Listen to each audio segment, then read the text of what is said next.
नमस्कार, मैं हूं आपके साथ विभा उपाध्याय और आप सभी दर्शकों का अन्नदाता कार्यक्रम में स्वागत करती हूं। हमारे देश का किसान जन का पोषक है, वो श्रम का देवता है, अन्नदाता है।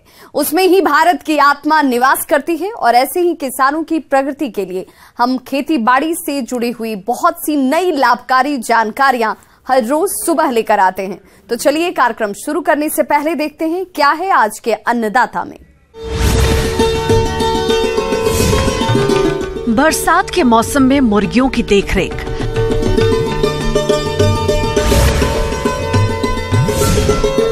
लीची के फलों की तुड़ाई के बाद बागों का प्रबंधन।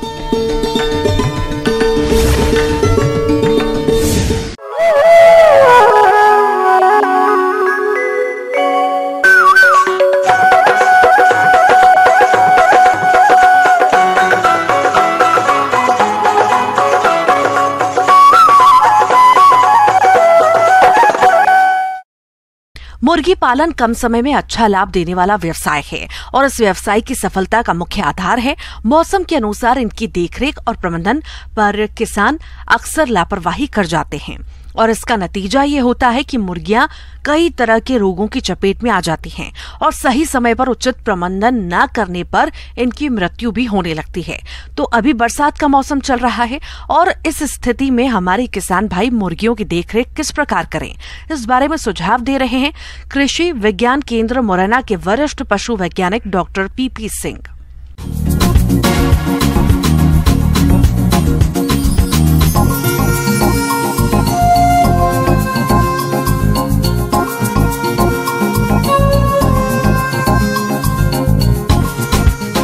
नमस्कार किसान भाइयों, जैसा कि आप लोग देख रहे हैं कि बरसात का मौसम प्रारंभ हो गया है और इस मौसम में हम मुर्गियों में किस प्रकार से प्रबंधन करें, किस प्रकार से वर्षा ऋतु में मुर्गियों का बेहतर प्रबंधन करें ताकि हमको अच्छी आर्थिक आमदनी प्राप्त होती रहे। तो देखिए, सबसे पहली बात है कि मुर्गियों में 3 प्रकार के मुर्गी पालन की विद्याएं आजकल जो प्रचलित हैं। सबसे पहले ब्रॉयलर मुर्गी पालन है, जो मांस वाली मुर्गियों का उत्पादन है, उसको अपन ब्रॉयलर मुर्गी पालन कहते हैं। और दूसरी बात होता है अंडे वाली मुर्गी का उत्पादन या लेयर मुर्गी पालन कर रहे हैं। तीसरा होता है देसी मुर्गी का पालन। देखिए, एक सामान्य अगर प्रबंधन की बात करें तो बरसात के मौसम में सबसे प्रमुख जो प्रॉब्लम रहती है वो ये रहती है कि हमारे जो मुर्गी फार्म है या मुर्गी के दड़वे हैं उनमें पानी की बौछार चली जाती है और उस पानी की बौछार चली जाने के कारण जो लिटर मटेरियल है या जो उनका बेडिंग मटेरियल है वो भीग जाता है। आप लोग जानते हैं कि लिटर जो मटेरियल रहता है उसमें मुर्गी की बीट और यूरिन ऑलरेडी जाती रहती है, लेकिन कुछ व्यवस्था ऐसी रहती है कि वो लगभग सूखी जैसी स्थिति में रहता है। लेकिन जब कभी पानी के पीने के जो बर्तन है उससे पानी फैल जाता है या बरसात का पानी चला जाता है तो उसमें लिटर में मॉइस्चर बढ़ जाता है।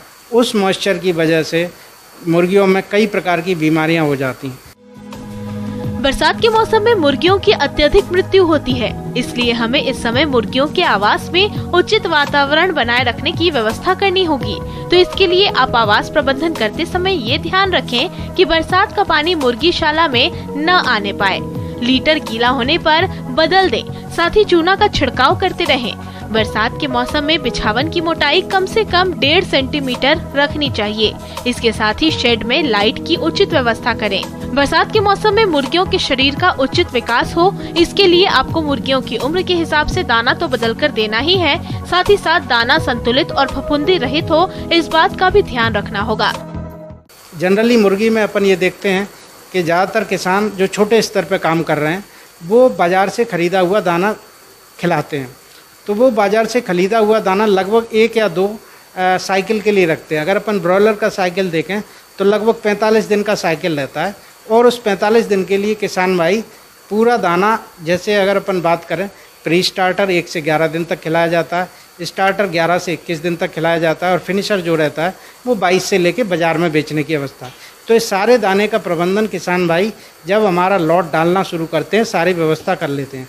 लेकिन बरसात में क्या रहता है कि वो दाने की अगर प्रॉपर स्टोरेज नहीं है तो उस प्रॉपर स्टोरेज न रहने के कारण वातावरण की जो नमी है वो दाना सूखने लगता है।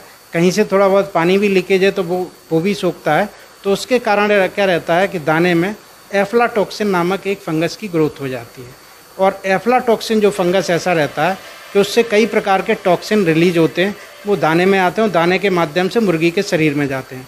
ये जो एफ्लाटॉक्सिन है, इसमें कई प्रकार के विषैले, एक मान लें कई प्रकार का विषैला जहर रहता है, जिसके कारण मुर्गी के जो बढ़वार की दर है या जो ब्रॉयलर की ग्रोथ रेट है वो प्रभावित हो जाती है। कई बार जब उसकी मात्रा ज़्यादा रहती है तो वो मात्रा के कारण क्या होता है, हमारी मुर्गियों में मृत्यु हो जाती है।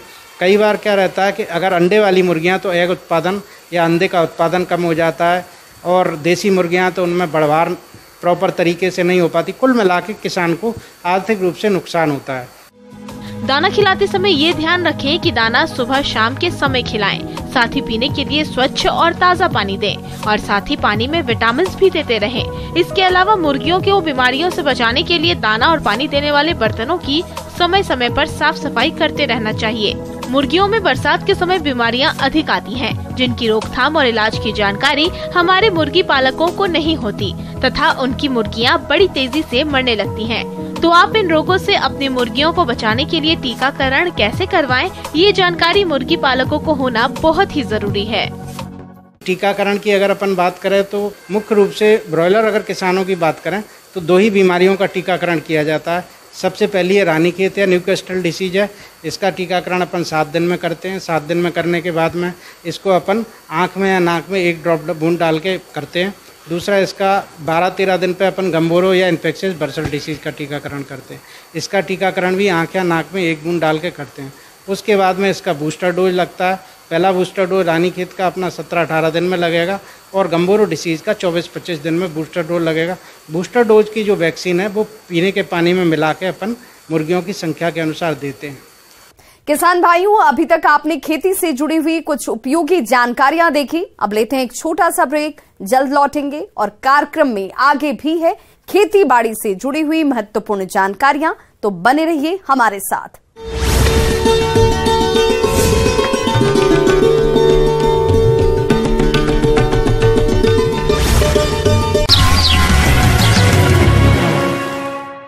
ब्रेक के बाद एक बार सभी दर्शकों का एक बार फिर से अन्नदाता में स्वागत है। चलिए रुक करते हैं अगली कड़ी की ओर।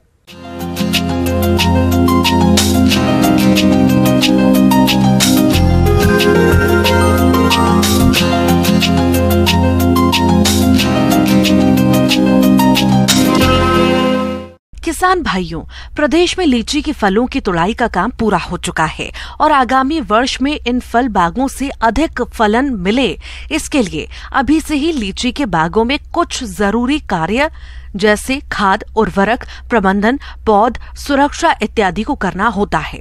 तो इन सभी कार्यों को सही तरीके से कैसे करें, आइए जानते हैं कृषि विशेषज्ञ डॉक्टर अमृता सिन्हा से।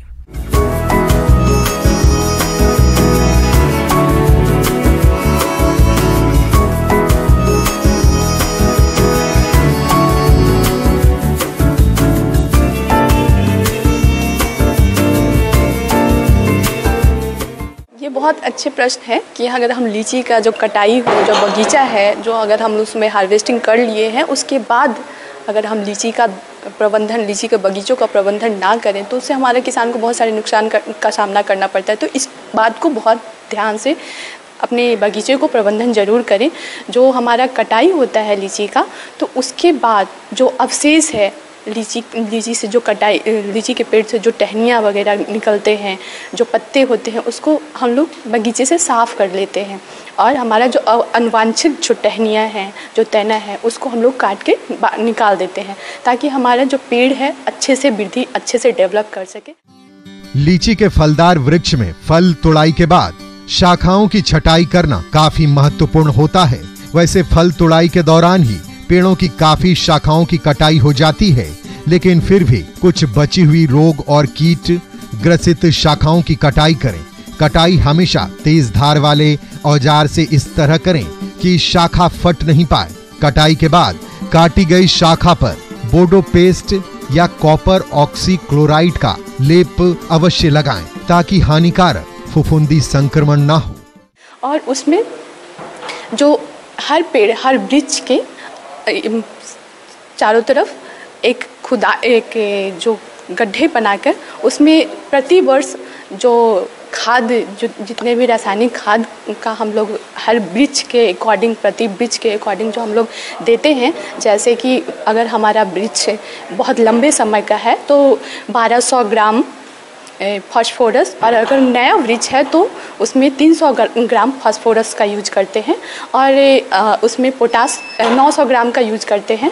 तो उस जितने भी रासायनिक खाद हैं उसके 75% हम लोग उसी समय जब हम लोग तुड़ाई करते हैं तो उसी के टाइम, प्रबंधन करने के टाइम ही उसमें 75% खाद का यूज कर लेते हैं, ताकि हमारा जो बगीचा, जो हमारा वृक्ष हो, अच्छे से वृद्धि कर सके और अच्छा फल अगले साल दे सके। और साथ ही साथ अगर हम लोग प्रति वर्ष प्रति वृक्ष 60 से 80 किलोग्राम अगर कंपोस्ट का इस्तेमाल करें रासायनिक खाद के साथ, तो हमारा और भी अच्छा वृद्धि हो सकता है और हमारे किसान भाइयों को अच्छा लाभ हो सके। वृक्षों में खाद और उर्वरकों का प्रयोग मिट्टी में मौजूद पोषक तत्वों की मात्रा और पेड़ की आयु के अनुसार करना पड़ता है। अगर पेड़ की आयु 1 से 3 साल की है तो 10 से 20 किलो सड़ी गोबर के खाद के साथ यूरिया 150 से 500 ग्राम, सिंगल सुपर फास्फेट 200 से 600 ग्राम, म्यूरेट ऑफ पोटाश 60 से 150 ग्राम प्रति वृक्ष को दें। इसी तरह 4 से 6 साल के वृक्ष के लिए सड़ी गोबर की खाद की मात्रा बढ़ाकर 25 से 40 किलोग्राम, यूरिया 500 से 1000 ग्राम, सिंगल सुपर फास्फेट 750 से 1250 ग्राम, म्यूरेट ऑफ पोटाश 200 से 300 ग्राम प्रति वृक्षों को दें। जब वृक्ष 10 साल का हो जाए तो गली सड़ी गोबर की खाद की मात्रा बढ़ाकर 60 किलोग्राम, यूरिया 1600 ग्राम, सिंगल सुपर फास्फेट 2250 ग्राम और म्यूरेट ऑफ पोटाश 600 ग्राम प्रति वृक्ष को दें। पूरी खाद और आधे उर्वरकों को जून तथा शेष उर्वरकों को सितंबर में वृक्ष के छत्रक के नीचे गोलाई में थाला बनाकर दें और अच्छी तरह से मिला दें। खाद देने के बाद सिंचाई अवश्य करनी चाहिए। जिन बगीचों में जिंक की कमी के लक्षण दिखाई दे उनमें 150 से 200 ग्राम जिंक सल्फेट प्रति वृक्ष की दर से सितंबर माह में देना लाभकारी पाया गया है। और इसके साथ साथ और भी ध्यान देना है कि अगर जब हमारा वृक्ष डेवलप ग्रोथ हो रहा है और कहीं भी कीटनाशक का कोई ये रोग का कुछ का लग रहा है, पता लग रहा है, तो हमारे कृषि विज्ञान केंद्र के जो साइंटिस्ट हैं, जो वैज्ञानिक हैं, उनसे जरूर कंसल्ट करें ताकि ये रोग हमारा पहले ही प्रबंधन हो सके, मैनेजमेंट हो सके। लीची के बाग में इस समय छाल खाने वाले पिल्लू का प्रकोप होता है। इस कीट के पिल्लू बड़े आकार के होते हैं जो पेड़ों की छाल खाकर जीवित रहता है और तने में छिद्र बनाकर छिपा रहता है। इस कीट के प्रकोप से पेड़ की टहनियां कमजोर हो जाती है और तेज हवा या दबाव पड़ने पर कभी कभी टूटकर गिर जाती है। इसके नियंत्रण के लिए बगीचे की साफ सफाई रखना बहुत ही आवश्यक है।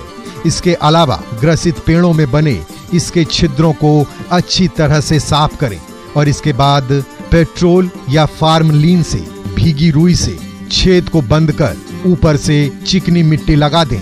इस प्रकार इस कीट का नियंत्रण किया जा सकता है। अगर हम इन सभी बातों पे ध्यान दें तो हमारे किसान भाइयों को आने वाले जो साल होगा उससे लीची के बगीचे से अधिक आमदनी हो पाएगा और उसका जो फल होगा, उसका ग्रेडिंग मतलब फल का जो ग्रोथ होगा, जो क्वालिटी होगा, अच्छा होगा। तो इससे हमारे किसान भाई को बहुत अच्छा आमदनी का स्रोत है, मतलब आमदनी हो पाएगा और हमारे किसान भाई खुशहाल रह पाएंगे। आगे और भी हैं खेती बाड़ी से जुड़ी हुई बहुत सी रोचक जानकारियां, पर यहां रुकेंगे एक छोटे से ब्रेक के लिए। जल्द हाजिर होते हैं।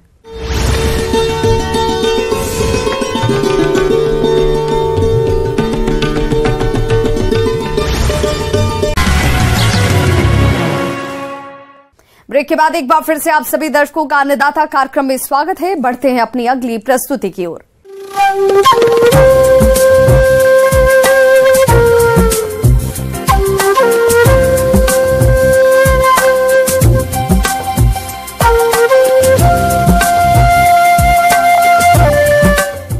मौसम के अनुसार प्रबंधनों पर ही टिकी है आपकी खेतीबाड़ी और इसलिए मौसम पूर्वानुमान और उस पर आधारित साप्ताहिक कृषि सलाह इस प्रकार है।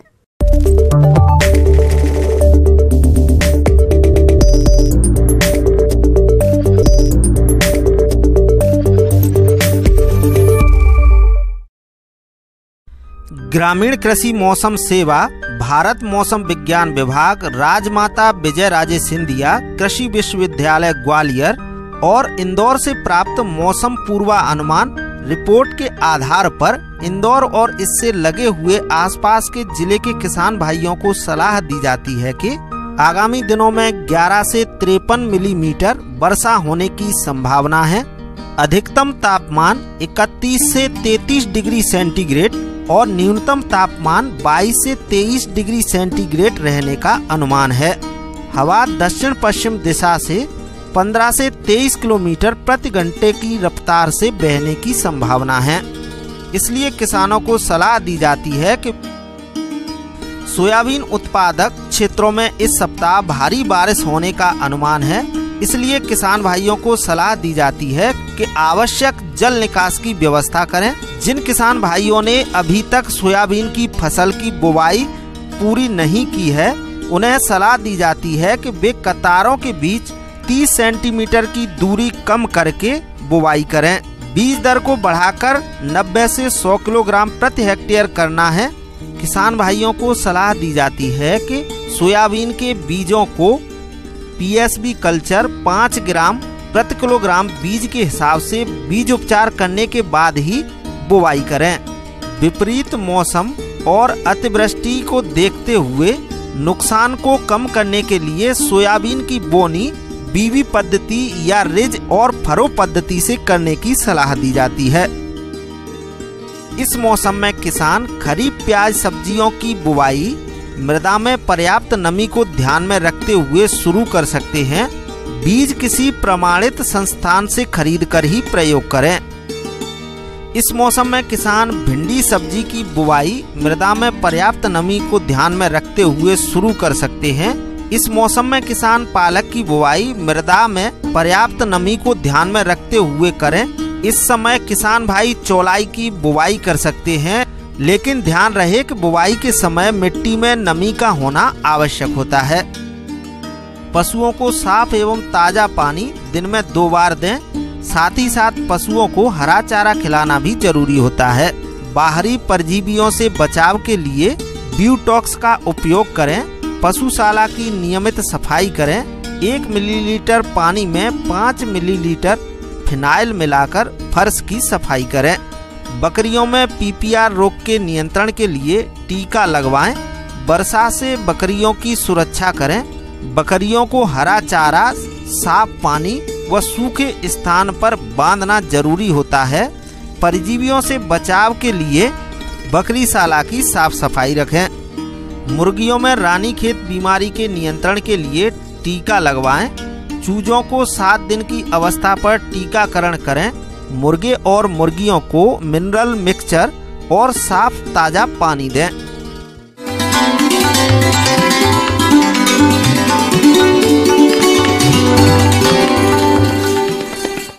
अन्नदाता हेल्पलाइन निःशुल्क फोन संपर्क सेवा के माध्यम से आपके द्वारा पूछे गए प्रश्नों में से 1 या 2 महत्वपूर्ण प्रश्न को हम अपने कार्यक्रम में शामिल करते हैं और इसी के तहत आज किसान का सवाल और उनका जवाब इस प्रकार से है।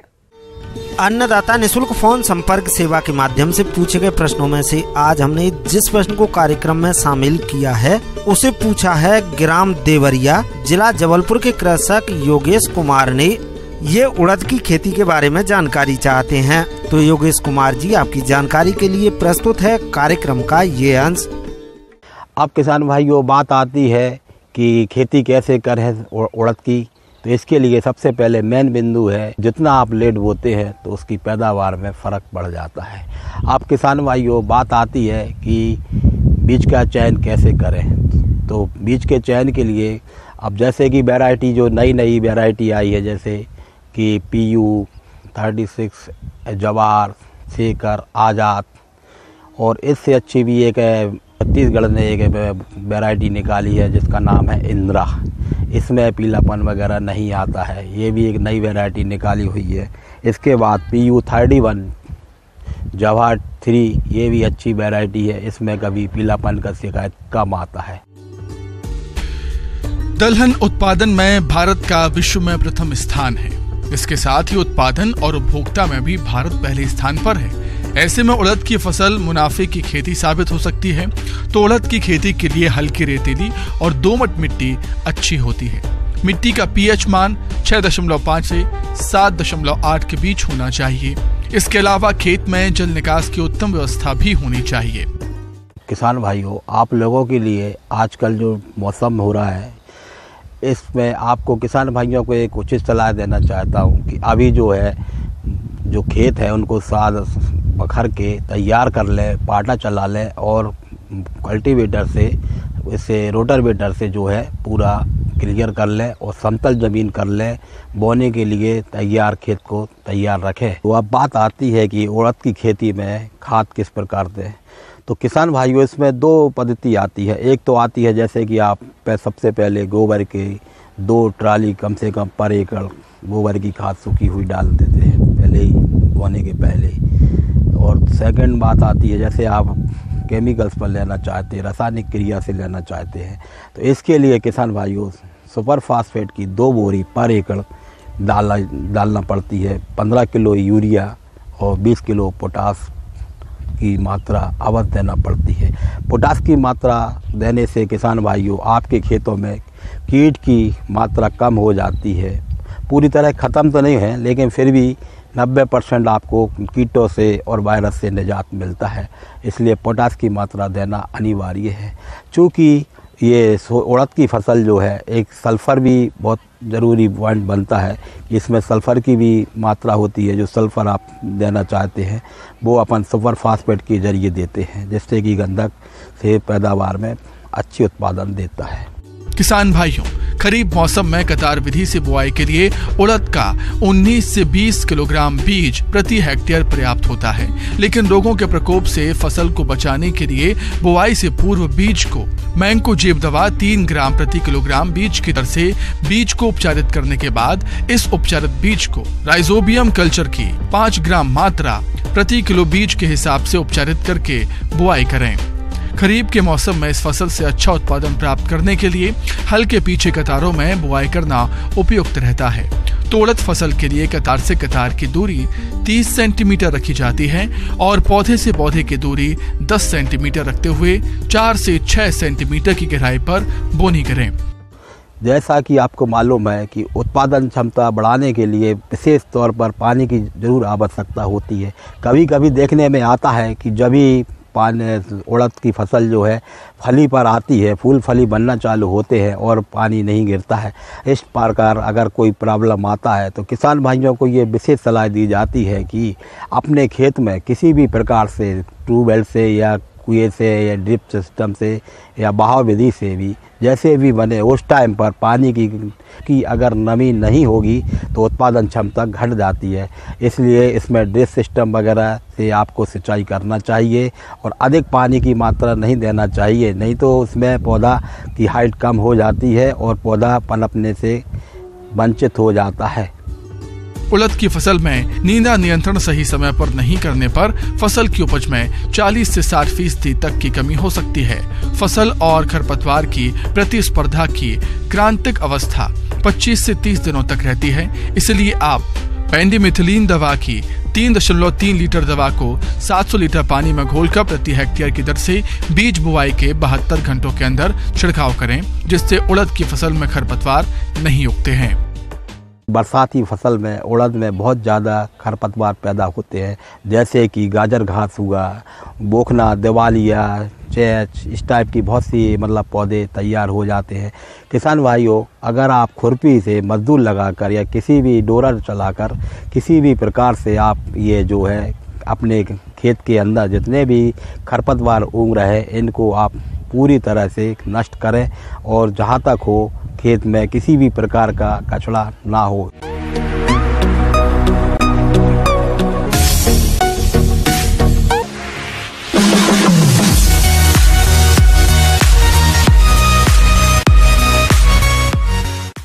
आइए अब एक नजर डालते हैं राज्य के कुछ चुनी हुई मंडियों के प्रमुख फसलों के बाजार भाव पर।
किसान भाइयों, अन्नदाता आपकी सेवा के लिए संकल्परत है। कृषि संबंधित समस्या और सुझावों के लिए आप हमें इस पते पर संपर्क कर सकते हैं।